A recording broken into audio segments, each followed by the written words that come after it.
다니엘서 12장 5절에서 13절. 그때 나 다니엘이 보니 보라 다른 두 사람이 서 있는데 하나는 강둑의 이쪽에 다른 하나는 강둑의 저쪽에 있더라.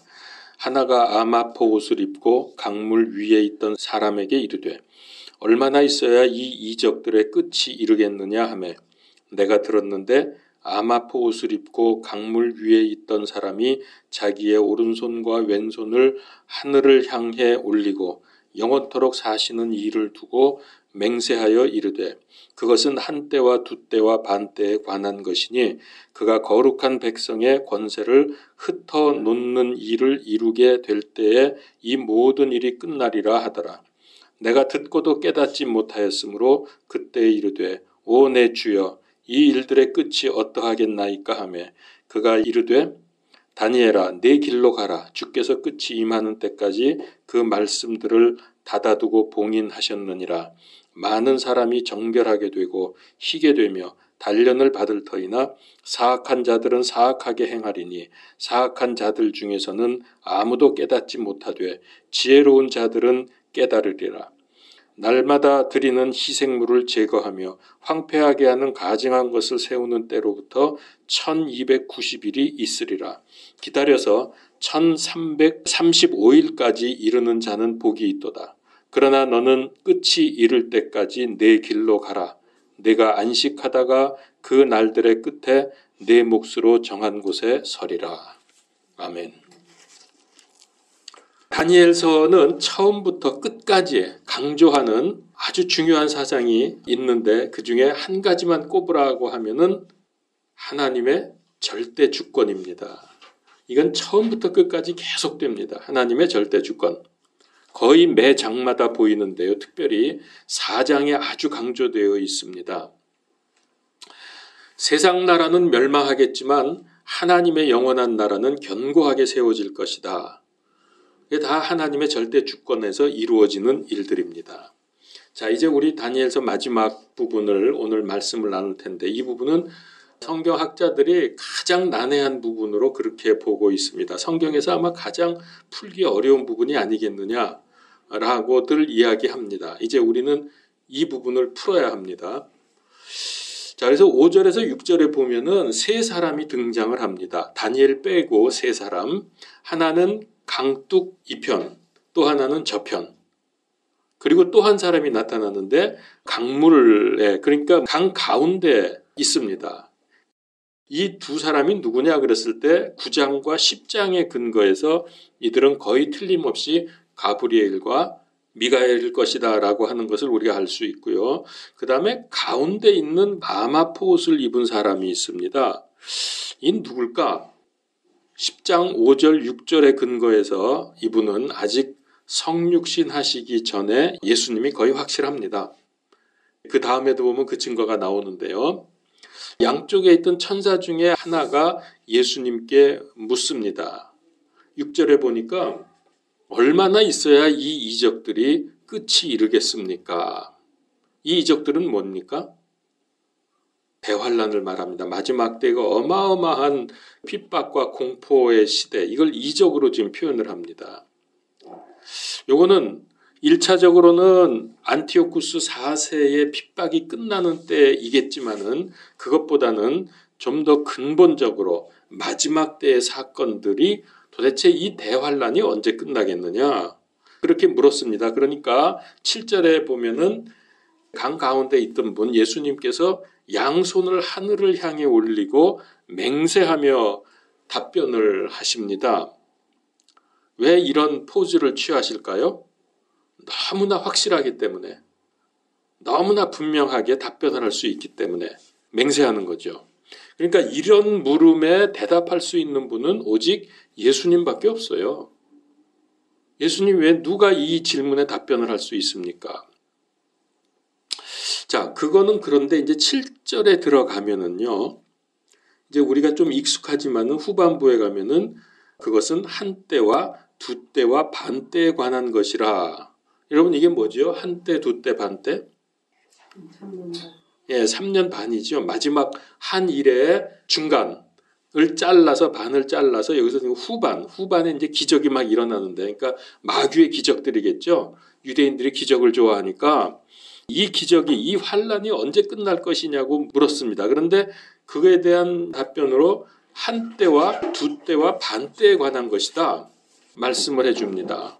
자, 여기 지금 중요한 부분에 들어왔는데 여러분, 한 때, 두 때, 반 때라는 말을 오늘 설명을 해드리려고 합니다. 12장 7절에 보니까 한 때, 두 때, 반 때, 우리는 이거 익숙한 말이지만은 이 부분을 설명하려고 하는 것은 왜 그러면 이 3년 반을 한 때, 두 때, 반 때라고 표현을 할까? 여기 무슨 의미가 있지 않을까 하는 거예요. 그래서 이거를 좀 집중적으로 성경에서 조명을 해봅니다. 그냥 3년 반 그러든지 뭐 후반 한 일에 그러면 좋은데 왜 한 때, 두 때, 반 때냐? 제 생각에는 이거는 마지막 3년 반 동안의 대환란 기간에 뭔가 기적의 역사가, 그러니까 마귀의 기적인데 이 역사가 세 기간으로 나뉘어질 것이다. 그래서 이렇게 표현을 했을 것이다 라고 생각을 할 수밖에 없습니다. 그러면 처음에 한 때, 그 다음에 두 때, 그러니까 처음에 1년, 그 다음에 2년, 그 다음에 6개월 이렇게 세 부분으로 나누어진다는 거죠. 우리가 이 표현을 보면 알 수 있는 거는 대환란 3년 반 기간은 세 부분으로 나누어진다. 1년, 2년, 6개월, 반년 이렇게. 그러면 이제 우리가 성경의 것을 여러 가지를 생각해 보면서 어떤 차이가 있을까? 각 세 번에 나누어주는 기간이 생각을 해볼 수가 있는데요. 적그리스도는 사탄의 권세를 힘입어서 기적을 일으키면서 온 세상을 장악하고 특별히 성도들 중에서도 특별히 유대인들을 핍박을 많이 할 것입니다. 이것이 첫 번 1년입니다. 한때. 그래서 후반 3년 반의 서론에 해당이 된다고 볼 수 있겠습니다. 3년 반 중에서 1년이 대환란의 서론 기간이다. 그러면서 갑자기 이때가 시작이 되면서 핍박이 심해지는 거죠.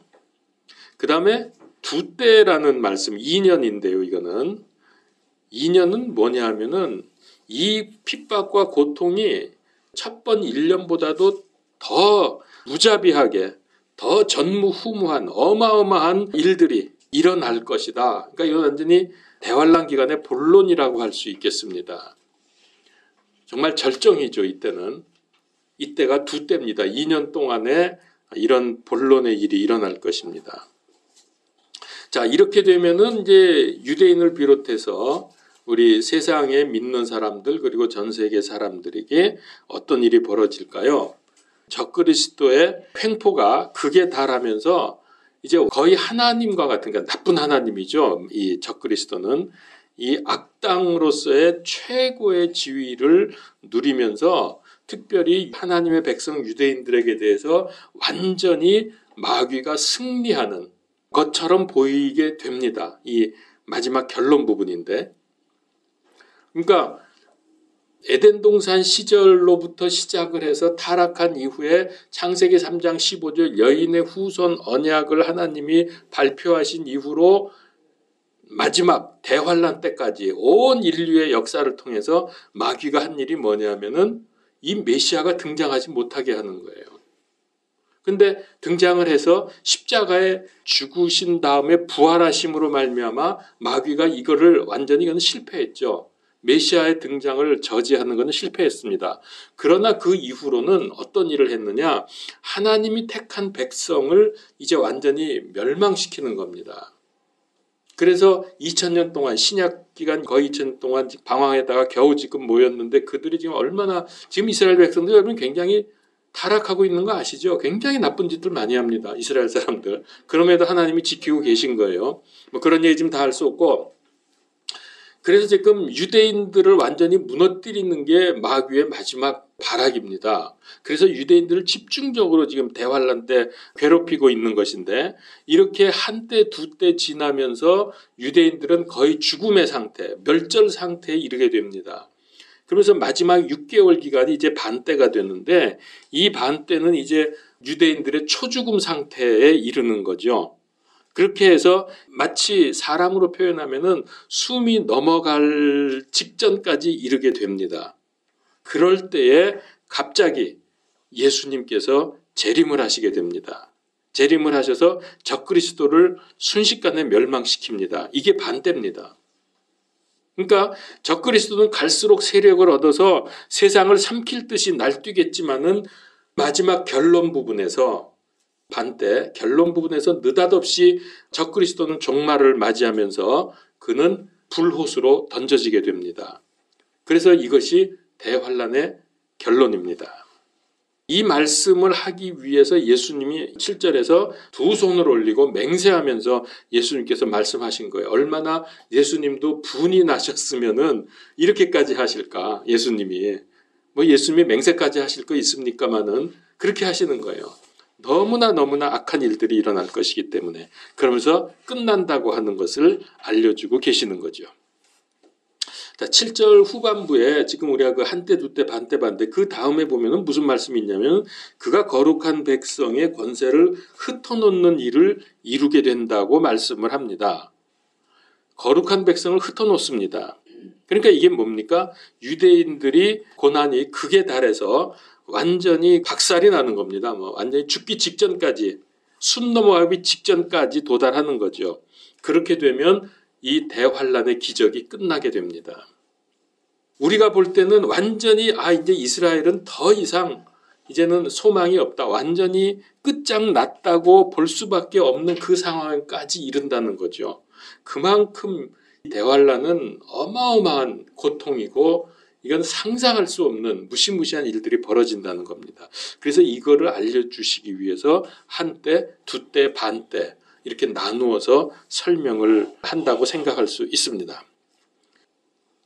자, 그래서 그들은 죽음 직전까지 가서야 자기들이 십자가에서 죽인 예수가 그리스도이심을 인정하고 고백을 하게 될 겁니다. 마지막 숨 넘어가기 직전. 그러면 드디어 그 절망 속에서 예수님께서 극적으로 개입을 하셔서 적그리스도를 심판하시고 유대인들을 구원하게 됩니다.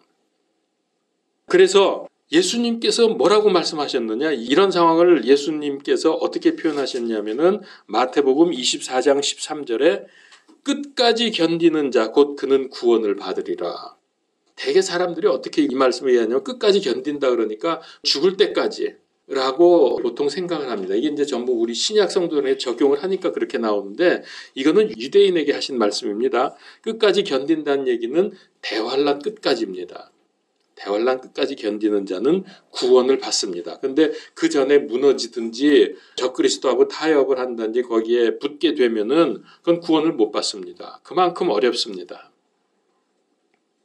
그런데 유대인뿐 아니라 사람은 누구나 고난이 있는데 여러분 고난이 오면 그게 이 하나님이 내게 회복의 약을 주셨구나 라고 생각을 하시면 맞습니다. 고난은 우리에게 약입니다. 세상 모든 것들이 다 무너지면 어떻게 될까요? 이제는 세상에 나밖에 안 남았구나. 이런 고통과 외로움에 들어가게 될 때 우리는 하나님을 의지할 수밖에 없습니다. 그래서 성경에 보면은 고난에 관한 구절이 참 많습니다. 여러분 너무 힘들어서 지칠 때 이제는 정말 나도 견디기 힘들다라고 하는 생각이 들 때에 성경을 펼치시면 그때의 고난에 관해서 어떻게 말씀하시고 우리가 어떻게 해야 될지를 상당히 많이 말씀하고 있습니다. 제가 그 중에서 세 구절만 말씀드리겠습니다. 시편 119편 67절. 고난 당하기 전에는 내가 길을 잃었사오나 이제는 주의 말씀을 지키고 있나이다. 아멘. 그다음에 로마서 8장 17절 18절. 자녀이면 상속자 곧 하나님의 상속자요 그리스도와 함께하는 공동 상속자니라. 우리가 그분과 함께 고난을 당하면 이것은 우리가 함께 영광도 받으려 함이니라. 내가 생각하건대 이 현 시대의 고난들은 앞으로 우리 안에 나타날 영광과 좋게 비교될 수 없도다. 그러니까 고난이 많이 올수록 좋은 거예요. 왜냐하면 그만큼 영광이 더 커지니까. 마지막 야고보서 1장 4절. 오직 인내를 완전히 이루라. 이것은 너희가 완전하고 완벽하여 아무것도 부족함이 없게 하려 함이라. 그러니까 고난을 당할 때 우리는 감사할 수 있는 거죠. 이게 내게는 약이에요. 아주 좋은 거예요. 양약. 그래서 사람이, 특별히 크리스찬들이 올바르게 고난을 맞이하면 슬퍼지는 게 아니라 진실해집니다. 불쌍해지는 게 아니라 지혜로워집니다. 돌아보면 고난 때문에 유익을 많이 얻습니다. 그러니까 여러분, 이럴 때는 온전히 기뻐하라고 했으니까 여러분, 기뻐하고 감사하는 게 고난을 이기는 아주 좋은 방법입니다. 하나님은 축복을 주실 때 고난이라는 보자기에 싸서 줍니다. 그래서 그 고난의 보자기를 펼쳐보면 그 안에 하나님의 축복이 들어 있습니다. 왜 그렇게 주시느냐? 우리를 작은 그리스도의 모습으로 만들어 가시기 위해서 하나님께서 우리의 고난을 주시는 거예요. 우리는 대환란을 통과하지 않습니다. 그 전에 우리는 휴거됩니다. 그렇다고 해서 고난과 문제가 없는 게 아닙니다. 그 전에도 고난이 있어요. 물론 대환란만큼의 고난은 아니지만은 우리에게도 지금에 비교할 수 없는 어려움이 올 것입니다. 이미 악의 세력은 실제적으로 자기를 정체를 드러내고 있습니다. 지금 당장 대환란이 시작되는 것이 아닙니다. 그때까지는 우리가 이 땅에 있어야 되거든요. 성경에 의하면은 그 전에 중동전이 있어야 되고 3차 대전, 세계대전이 있어야 되고 또 제3성전도 지어져야 합니다. 이게 우리가 휴거되기 전에 있어야 될 큰 세 가지 사건들입니다. 아직 이제 이것이 지금 이루어지지 않았기 때문에 우리가 얼마 동안은 더 있어야 되는데 우리에게 고난이 없는 게 아니라는 얘기입니다. 자, 근데 이 기간 동안도 쉽지 않다는 거죠. 그래서 예수님께서 이런 말씀을 하셨어요. 마태복음 24장 5절에서 8절에 보면은 많은 사람이 내 이름으로 와서 내가 그리스도라 하며 많은 사람을 속이리라. 또 너희가 전쟁과 전쟁들의 소문을 들을 터이나 주의하여 불안해하지 말라. 이 모든 일들이 반드시 일어나야 하되 아직 끝은 아니니 민족이 민족을 왕국이 왕국을 대적하여 일어나고 곳곳에 기근과 역병과 지진이 있으리니 이 모든 것은 고난의 시작이니라. 여러분, 그러니까 우리도 고난이 있는 거예요. 이런 일이 일어나면 끝이 아니에요. 지금 우리가 보고 있잖아요. 민족이 민족을 치고 전쟁들이 일어나고 많은 사람이 속임을 당하고 이러고 있는데 이게 끝이 아니라 시작이라 그랬어요. 그러니까 여러분 정신 차려야 됩니다. 자, 8절에서 10절 들어갑니다. 다니엘은 환상 계시를 통해서 인류 최종의 사건들과 구원과 멸망을 보았습니다. 근데 환상 계시를 보긴 봤는데 이게 무슨 뜻인지 몰랐어요. 알 수가 없어요. 그렇죠. 지금부터 뭐 한 3,500년 전 사람인데 어떻게 이 마지막 때 우리가 사는 이 시대를 알겠어요. 그래서 물었잖아요. 이게 도대체 무슨 뜻입니까? 하고 물었는데 알려주신 게 아니라 더 이상 알려고 하지 마라. 그럼 뭐라 그러죠? 너무 많은 것을 알려고 하지 마. 다치는 수가 있어. 뭐 그런 얘기입니다. 그래서 거기 보니까 주께서 마지막 때까지 봉인하셨다고 그런 답변만 돌아왔습니다. 그러면서 뭐라 그래요? 다니엘아, 내 길로 가라. 그러니까 더 이상 묻지 말고 그대로 덮어두고 네 삶이나 살아라. 더 이상 알려고 하지 마라. 그런 뜻이죠. 그러니까 아무리 다니엘이라고 할지라도 다 알 수 없잖아요. 그리고 다 알 필요도 없고요. 이 계시는 다니엘과 그 시대의 사람들이 아니라 먼 훗날 우리 시대 사람들에게 필요한 말씀이기 때문에 그렇습니다. 다니엘은 계시를 받아서 우리에게 전달해 주는 역할을 한 것입니다. 그가 다 알 필요도 없고 알지도 못할 것입니다. 그래서 우리는 이 말씀을 닫아두고 봉인해 두면 안 됩니다. 다니엘 때는 이 말씀을 닫아두고 봉인하라고 했지만은 이제 우리는 이거를 열어야 되는 거예요. 이걸 열어서 이 말씀을 깨달아가고 그 말씀에 따라서 이 세상에서 우리 삶에서 적용을 해야 되는 거죠. 이제는 열려있는 시대입니다. 왜? 지금이 마지막 때이기 때문에 그렇습니다. 그래서 우리는 이 계시의 말씀을 부지런히 읽고 연구하고 대비하고 적용해야 합니다. 뭐 그렇다고 이 시대에 산다고 해서 성경의 말씀을 다 알지는 못합니다.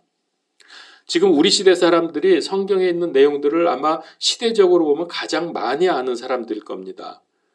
구약시대 사람들은 신약을 전혀 몰랐을 거고 신약시대 오면서 이 사람들도 성경을 다 이해하지 못했고 마지막 때는 더더욱 몰랐습니다. 그러나 지금 우리 시대는 이 모든 게 다 열렸습니다. 그래서 우리가 성경을 연구하다 보면은 마지막 때에 관한 얘기가 참 많이 나오죠. 이거 우리가 알아야 된다는 겁니다.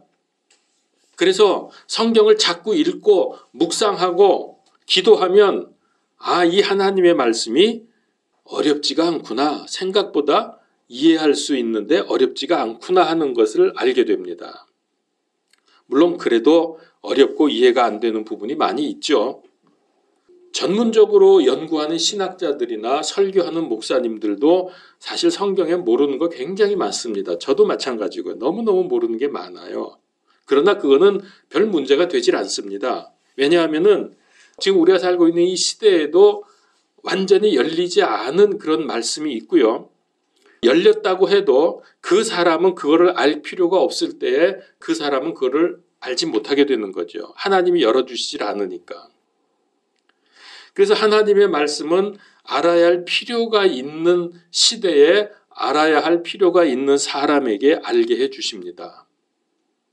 그게 신명기 29장 29절에 보면 나와요. 그 말씀이. 자, 우리 한번 이 구절은 찾아봅시다. 그렇게 많이 인용되는 구절이 아니니까 신명기 29장 29절. 은밀한 일들은 주 우리 하나님께 속하거니와 계시된 그 일들은 영원토록 우리와 우리 자손들에게 속하나니 이것은 우리가 이 율법의 모든 말씀을 행하게 하려 하심이니라. 여기 후반부는 이제 이게 구약시대, 신명기가 구약시대 책이기 때문에 그런 말씀이 나온 거고, 여기 보면은 두 가지 일이 나오죠. 은밀한 일들이 있고 계시된 일들이 있다. 은밀한 일들은 뭐고 계시된 일들은 뭡니까? 여기 은밀한 일들은 하나님께 속했다 그랬어요. 우리에게 열려지지 않은 부분입니다. 필요한 시대에 필요한 사람에게 열어주시는 말씀. 이게 은밀한 일들이고요. 그 다음에 계시된 일들은 뭡니까? 우리가 알게 된 것, 우리에게 열어서 알려주신 것들. 이것이 계시된 일들, 계시된 말씀입니다. 그래서 이게 지금 나누어지는 거예요. 우리도 아마 성경을 가장 많이 알 수 있는 시대가 대환란 마지막 때일 겁니다. 주님 재림하실 때. 그래도 아마 정확히 다는 몰라요. 왜냐하면 천년왕국 시대에 열릴 수 있는 말씀도 있기 때문에 바로 이제 제가 무슨 얘기를 하려고 하는지 아시겠죠? 그래서 은밀한 일이 있고 계시된 말씀이 있다. 그러니까 우리는 계시된 말씀만 알 수 있는 거예요. 그렇다고 해서 여러분 나한테 필요 없는가 보지 하면서 게으르고 말씀에 관심이 없어서 열려있는 말씀을 모르고 적용하지 못한다고 하면 그거 혼나야 됩니다. 그런 사람은. 분명히 하나님이 열어주셨는데도 불구하고 거기에 관심을 안 두고 공부 안 하면 그거 혼나야 되죠. 성경의 내용을 알아가는 것은 하나님 자녀들에게 의무입니다. 이건 의무예요. 말씀의 인도를 받지 않는데 어떻게 그리스도인이라고 할 수 있습니까? 교회만 다니면 그리스도인이 아니잖아요. 말씀을 알고 인도를 받고 적용을 해야죠. 말씀으로 삶의 순간순간마다 인도받으시기를 축원합니다. 그래서 여러분들 이 정도 알면 됐지 뭐 또 계속 우리가 뭐 목사냐 신학자냐 그러지 마시고요. 공부하고 깨달아가고 기도하고 이렇게 하면서 깨달아가세요. 그게 내 신앙을 아주 든든하게 만들어줍니다. 그러면 누구보다도 흔들리지 않고 잘 마지막 때를 살아갈 수 있는 거죠. 흔들흔들하면서 살지 마시고요. 그래서 우리가 말씀의 기초에 서야 된다는 겁니다. 자, 이제 10절로 들어갑니다. 자, 10절에는 조금 우리에게 긴장시키는 말씀이 있는데요. 마지막 때는 적그리스도가 나타나서 성도들을 심하게 핍박을 할 텐데 그때 두 부류로 나뉠 것입니다. 아시겠죠? 두 부류. 진짜 믿음의 사람과 가짜 믿음의 사람. 당연히 그렇게 되겠죠. 핍박이 오니까. 자, 이 말씀은 마지막 때를 대비해야 되는 우리에게 아주 중요한 말씀입니다. 어려움이 올 때에 어떤 사람은 이 고난으로 말미암아 더욱 정결해지고 더욱 주님께 가까이 가는 사람이 있겠지만은 어떤 사람은 고난 때문에 무너지고 타협하고 악해질 수도 있습니다. 계시록 22장 11절에 불의한 자는 그대로 불의하게 두고 더러운 자는 그대로 더럽게 두며 의로운 자는 그대로 의롭게 두고 거룩한 자는 그대로 거룩하게 둘지니라. 그대로 두라, 그대로 두라, 계속 그대로 두라. 요 짧은 한 절에 4번이나 나와요. 그런 말씀이. 어떻게 생각하십니까? 이 말씀. 이거 사실요 무시무시한 말씀입니다. 그대로 두는 겁니다. 악한 놈은 악하게 그냥 둬. 이게 무슨 말씀일까요? 여기 오늘 다니엘서 12장 10절 오늘 말씀에도 사악한 자들은 사악하게 행하리니 사악한 자들 중에서는 아무도 깨닫지 못하되 지혜로운 자들은 깨달으리라 그랬거든요. 이게 연결되는 말씀이잖아요. 사악한 자는 더 사악해져요. 지혜로운 자는 더 지혜로워지고 고난이 올 때 그렇습니다. 환난이나 시험 때에 내가 어느 편에 서느냐, 내가 평소에 생각하던 대로 결정하지 못할 확률이 많습니다. 나는 핍박이 와도 하나님 편에 설 거야. 나 절대로 물러서지 않아. 죽기를 각오하고 내가 신앙을 배반하지 않아. 라고 평소에 생각하고 있었지만은 실제로 여러분들에게 이 일이 닥칠 때 경제적으로 무척 어려워지고 물건도 사지 못하고 양식도 얻지 못하게 될 때 그리고 쫓길 때 총 들고 쫓아오는 사람이 있을 때 그때 여러분 평소에 생각대로 할 수 있을 것 같아요? 이거 쉽지 않습니다. 그래서 지금 평소에 영적 생활을 해야 되는 제가 계속 강조하는 이유가 그거예요. 환경과 상황에 따라서 많이 좌우가 될 겁니다. 내 생각과는 달리. 그래서 평소에 영적 생활을 해야 올바른 결정, 올바른 편에 설 수 있게 됩니다. 근데 놀랍죠? 이 악한 놈들은 그냥 악하게 놔두는 겁니다. 그대로 두라 그랬어요. 이거 사실 저주에 가깝습니다. 제발 우리 그런 상황에 들어가지 않기를 바랍니다. 말세에는 악이 강해지기 때문에 의로움도 더욱 강해져야 합니다. 그러지 않으면 감당이 안 돼요. 지금 이 정도면 됐지 가지고는 되질 않습니다. 어떤 경우에도 하나님만 신뢰하고 승리하는 성도가 되시기를 바랍니다. 우리가 경각심을 갖고요. 이제 11절, 12절로 들어갑니다. 여기가 바로 제가 서두에 말씀드렸던 성경에서 가장 해석하기, 이해하기 어려운 부분으로 유명한 곳입니다. 11절, 12절 그런 의미에서 한번 읽어보죠. 날마다 드리는 희생물을 제거하며 황폐하게 하는 가증한 것을 세우는 때로부터 이거는 잘 알죠. 여기까지는 무슨 말씀인지. 근데 그때부터 1290일이 있으리라. 기다려서 1315일까지 이르는 자는 복이 있도다. 여기 지금 날수가 나오는데 이게 지금 무슨 말인지 모르는 거예요.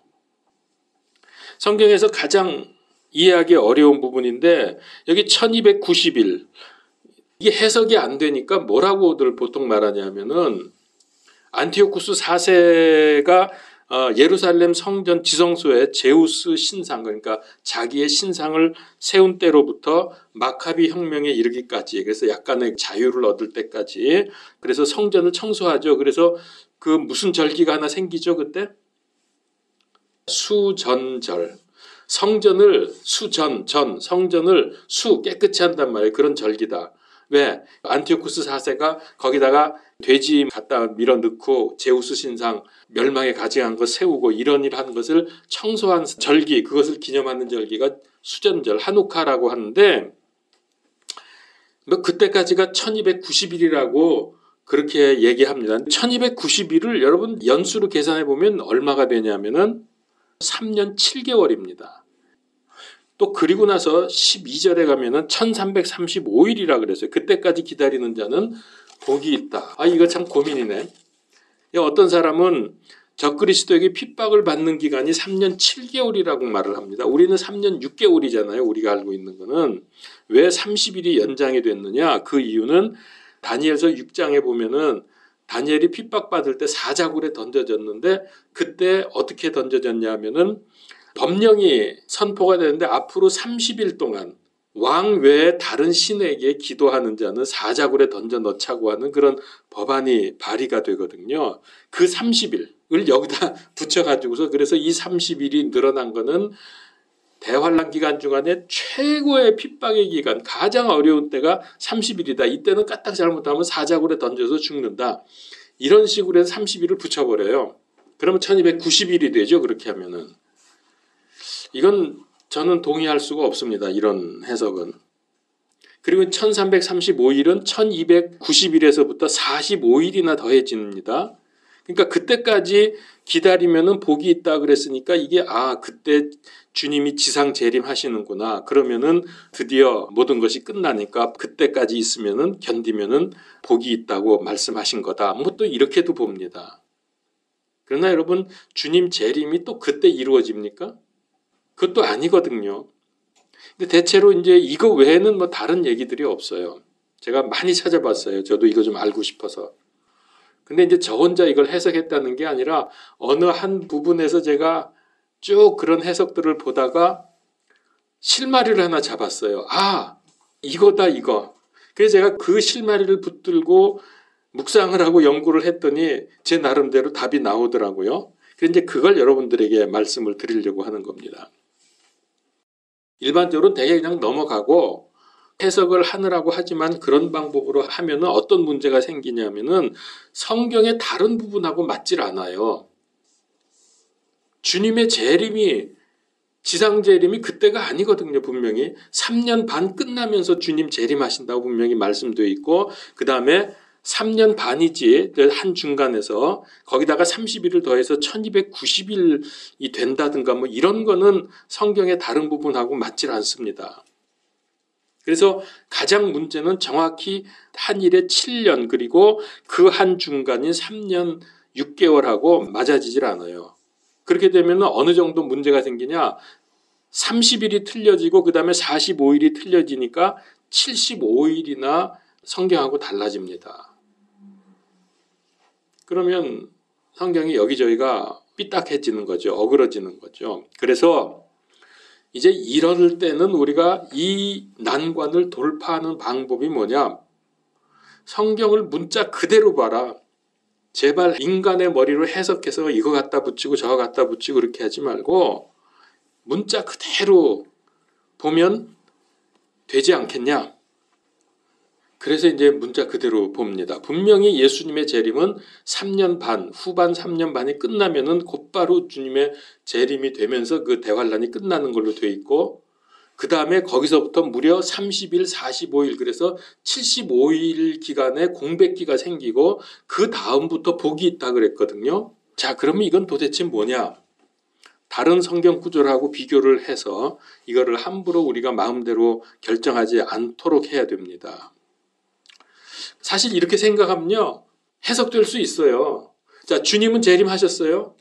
그리고 천년왕국이 선포될 그때까지 75일의 공백기가 75일 이게 문제거든요. 그러니까 이게 해석이 안 되는 거예요. 지금 30일하고 45일로 나누어져 있잖아요. 그러면 우리가 성경 다른 거하고 비교해 볼 때 한참 고민을 해보니까 이 기간 동안 주님이 재림하신 다음에 천년왕국 시작하실 때까지 할 일이 계시구나. 뭔가 사건들이 있구나. 그거면 다 되는 거 아니에요. 그럼 그때 있어야 될 일들이 무엇일까 하는 것을 우리가 성경에서 찾아내면 되지 않습니까? 근데 놀랍게도 성경에 그때 있을 일들이 많이 있어요. 그걸 거기다 집어넣으면 해석하는데 아무 무리가 없습니다. 그렇게 보면 왜 75일 기간이 필요한지 하는 것을 우리가 알 수 있는데요. 그 중간 기간 동안에 무슨 일이 일어날까 성경에 보면은 여러 가지 일이 있습니다. 첫 번째, 주님이 재림하시면서 섬멸당한 적그리스도와 그 군대들, 우리가 소위 말하는 아마겟돈 전쟁이라고 하는데 그럼 시체가 쌓일 거 아닙니까? 전 세계에 어마어마한 군인 수가 모여서 재림하는 예수님을 대적할 텐데 계시록에 보면은 2억 명의 군인들이 아마겟돈에 집결하는 걸로 그렇게 보고 있거든요. 그러면 그것들이 다 죽어야 돼요. 그러면 2억 명의 시체가 그 한 지역에 산더미처럼 쌓일 겁니다. 다 죽을 거니까. 살아남지 못하죠. 그럼 이거 어떻게 해요? 이 시체를 치우는 기간이 필요합니다. 그게 성경에 보면은 어떻게 치우느냐? 새들의 잔치가 벌어져요. 그 혹시 성경에서 보신 적이 있습니까? 이거 계시록에도 나오고요. 구약에서 좀 찾아보죠. 에스겔서 39장 17절에서 22절. 거기 승리의 연회라는 타이틀이 붙어 있죠. 주 하나님이 이같이 말하노라. 사람의 아들아, 너는 깃털 가진 모든 날짐승들과 들의 모든 짐승에게 이르기를 너희는 모여서 오라. 너희는 사방에서 모이되 내가 너희를 위하여 희생시키는 내 희생물 곧 이스라엘이 산들 위에 있는 큰 희생물에게로 모여 살을 먹으며 피를 마실지어다. 너희가 힘센 자들의 살을 먹으며, 이게 다 힘센 군인들이 와서 다 죽어 넘어진 상태입니다. 땅의 통치자들의 피를 마시고 바산의 모든 살찐 짐승 곧 수량과 어린 양과 염소와 수소와 살과 피도 먹고 마실지니라. 또 내가 너희를 위하여 희생시킨 내 희생물의 기름을 너희가 배부를 때까지 먹으며 그 피를 취할 때까지 마시고. 20절도 볼까요? 이와 같이 내 상에서 말과 병거와 용사와 모든 전사로 배를 채울지니, 이 용사와 전사들이 다 죽었거든요. 그래서 그 시체로 배를 채울지니라 주 하나님이 말하노라. 이게 이제 새들의 잔치입니다. 날짐승들 다 오라 그랬잖아요. 이게 계시록에도 이런 말씀이, 비슷한 말씀이 나와요. 이런 일이 있을 것이고요. 그 중간 공백 기간 동안에. 그 다음에 또 뭐 있죠? 여러분 아시죠?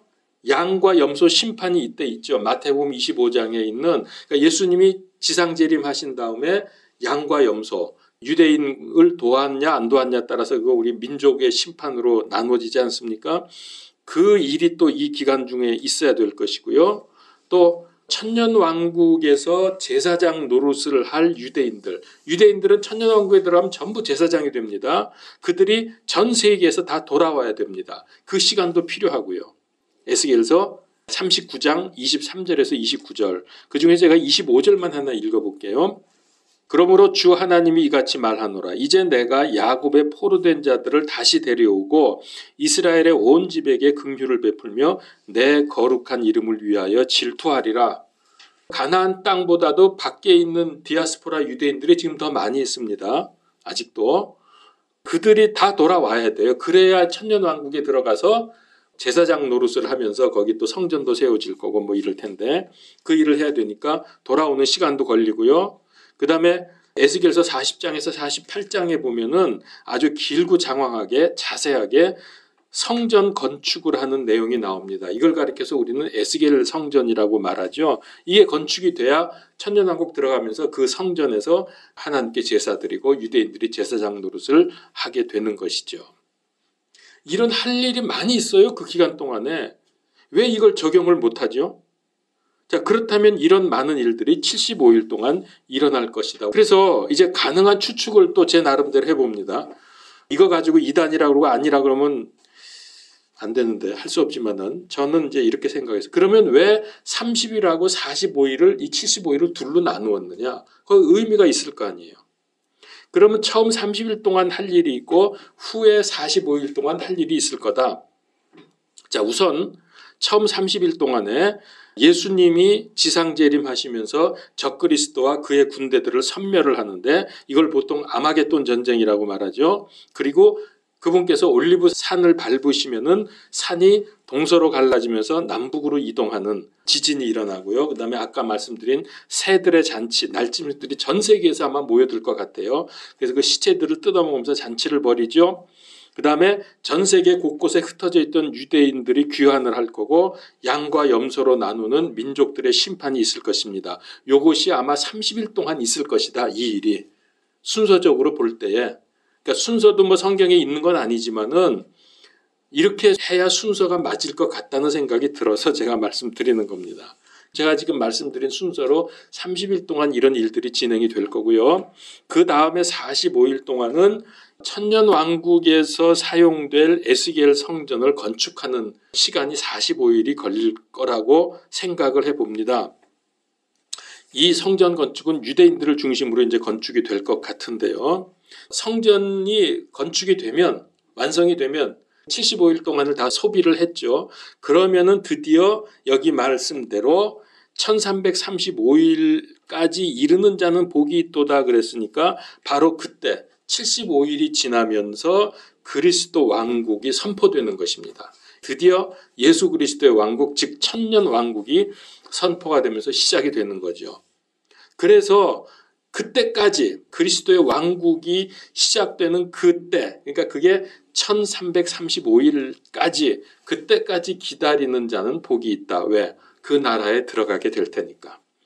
왜 왕국이 맞다고 생각하냐면요, 왕국은 왕이 다스리잖아요. 왕은 우리 있잖아요. 그리스도 왕이 계시잖아요. 그래서 나라라는 개념보다는 왕국이 더 맞다고 생각을 합니다. 그래서 영어 성경에도 킹덤으로 되어 있어요. 킹덤. 킹이 다스리는 나라, 킹덤. 나라, 네이션이 아니고 킹덤이란 말이에요. 이렇게 보면은 성경의 다른 부분과 무리 없이 조화가 되고 해석이 되지 않습니까? 13절로 넘어갑니다. 13절. 그러나 너는 끝이 이를 때까지 내 길로 가라.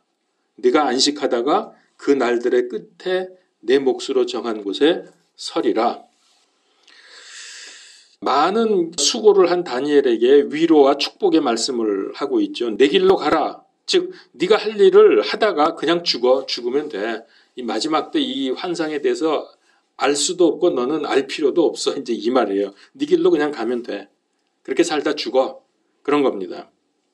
그리고 안식하다가 그랬죠. 죽은 다음에 안식하는 거예요. 지하 낙원에서 안식하다가 예수님이 십자가에서 죽으시고 3일 만에 부활을 하실 때 첫 열매로 예수님 부활하실 때 구약 성도들이 다 같이 부활해서 하늘의 예루살렘으로 올라갔죠. 그거 마태복음 27장에 나오죠. 땅이 진동하고 무덤이 열리면서 구약의 성도들이 일어났다고. 그때까지 안식하다가 지금 다니엘은 하늘에 지금 올라가 있을 겁니다. 그리고 내 몫이라는 말이 나오죠. 내 몫으로 정한 곳에 서리라. 이 말씀이 참 우리에게 고무적입니다. 내 몫, 그게 뭡니까? 분깃을 의미하는 단어거든요. 분깃. 그러니까 이거는 상급. 네 상급을 정한 곳에서, 이 정한 곳이 어딜까요? 제 생각에는 이거 그리스도 심판석입니다. 이제 공중재림하실 때 우리도 휴거되잖아요. 상급 심판이 이루어진다 그랬죠. 그때를 말씀하시는 게 아닌가 생각을 합니다. 그래서 내 몫으로 정한 곳에서, 그리스도 심판석 정한 곳에서 네 몫을 받을 거다. 네가 상급을 받을 거다. 그런 말씀으로 보시면 되겠습니다. 아마 다니엘 어마무시한 상급을 받을 겁니다.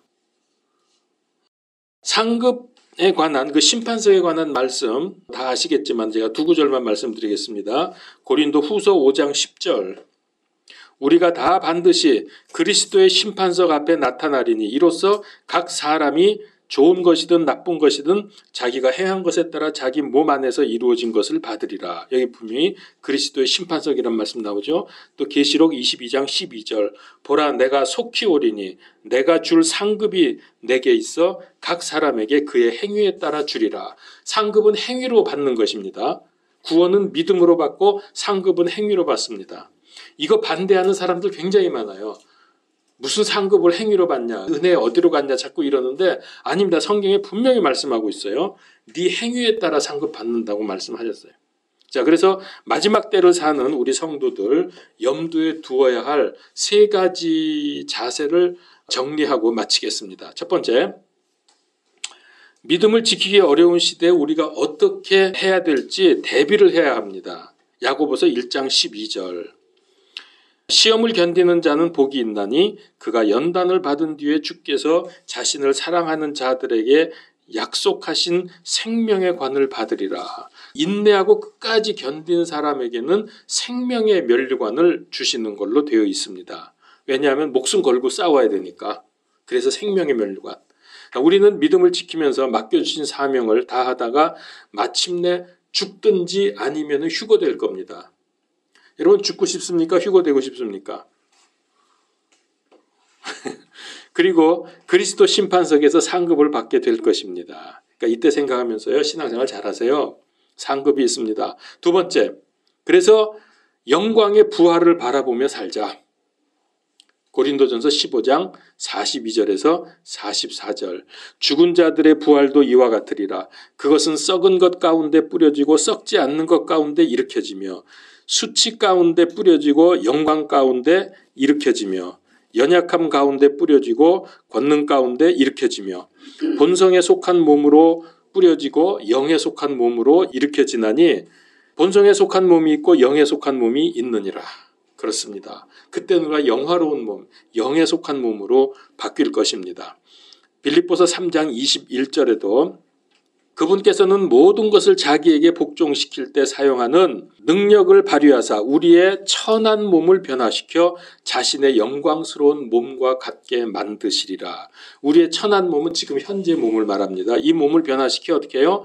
자신의 영광스러운 몸. 그러니까 우리가 예수님하고 똑같은 몸을 갖게 돼요. 이후에는. 그러니까 부부가 되는 거죠. 예수님. 우리는 그분의 신부고 그분은 신랑이고. 예수님과 같은 몸을 입게 되는 거예요. 그러니까 이 소망을 갖고 믿음으로 승리하라는 얘기입니다. 그래서 우리가 이 부활의 소망을 가지면 고난과 시험을 이기기에 충분합니다. 오늘날 이 세상 사람들이 마지막 때 살면서도 사람들이 굉장히 바쁘게 사는데 왜 바쁜지도 몰라요. 그냥 바빠. 내가 왜 바쁘지 하고 생각해 보면은 내용도 없어. 우리는 하나님께서 주신 사명을 감당하기에 바빠야 됩니다. 여기에 전력을 다하십시오. 세 번째, 그리스도 심판석에서 받을 상급을 바라보면서 하루하루 영적으로 보람된 삶을 사십시오. 아주 중요합니다. 하늘의 생명책에 이름이 기록되어 있는 우리는 복음 사역 때문에 바빠야 합니다. 그리고 이것에서 보람을 찾아야 합니다.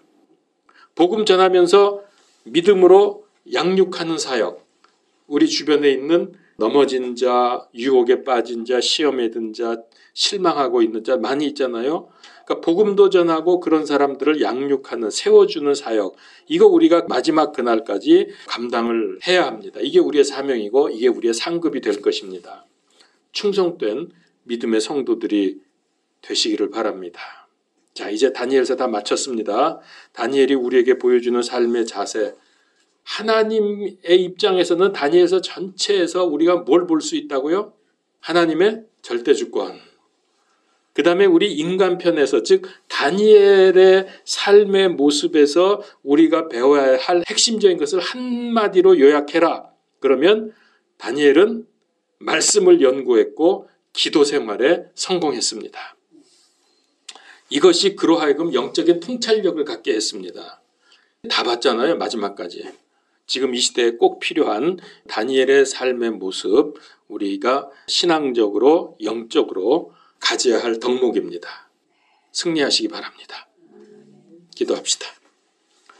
하나님, 이제 드디어 다니엘서 1년 넘게 우리가 보았습니다. 이제 마치게 되었는데 주님, 단순히 다니엘서를 끝내는 것이 아니라, 단순히 다니엘서에 대한 지식이 아니라 하나님의 절대 주권에 복종하고 다니엘의 모습에서 영적 생활에 성공하며 마지막 때를 잘 깨닫고 대비하고 준비하는 하나님의 택함 받은 백성들이 다 되기를 원합니다.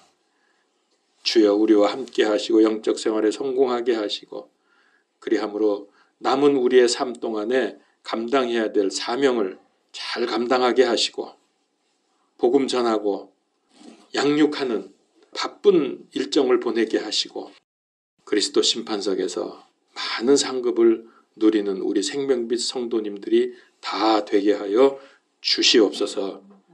예수 그리스도 이름으로 기도하옵나이다. 아멘.